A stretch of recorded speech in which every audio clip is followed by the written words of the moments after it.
মুরব্বী না হলে দেখতেন কি করতাম আপনারা। এটা বিড়ি খায়া ওইখানে আগুনটা হলে ওইখানে ফেলাই দিচ্ছে, নিচে বাচ্চাটা ঘুমাইছিল। এদিকে এদিকে এদিকে।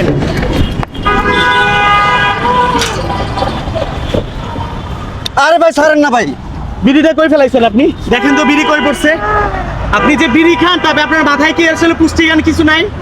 এই যে বিষ খাইতেছেন, আপনার কি নিষেধ করছে কেউ খাইতে? আরে বা আপনি খান তো জায়গা বুঝে ফেলান, আশেপাশে দোকান আছে দোকানের সামনে খান।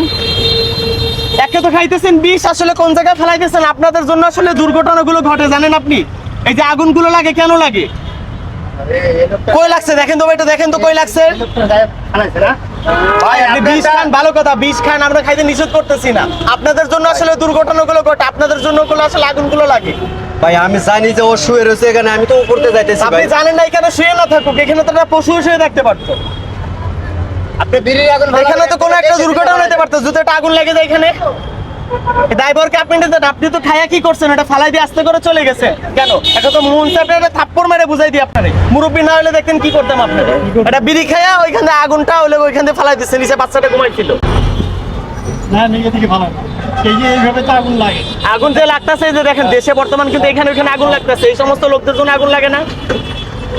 যারা খারাপ আছে বড় বড় জায়গায় আগুনগুলো কিভাবে লাগে? এভাবেই লাগে। একে তো খাইতেছেন বিষ ভাই, তা আপনি খাবেন তা ওভার ব্রিজ দিয়ে উঠে যাইতেছেন, হাজার হাজার মানুষের কষ্ট হয় না? এখান থেকে কত লোকজন এখান থেকে ওভার ব্রিজ পার হয় না?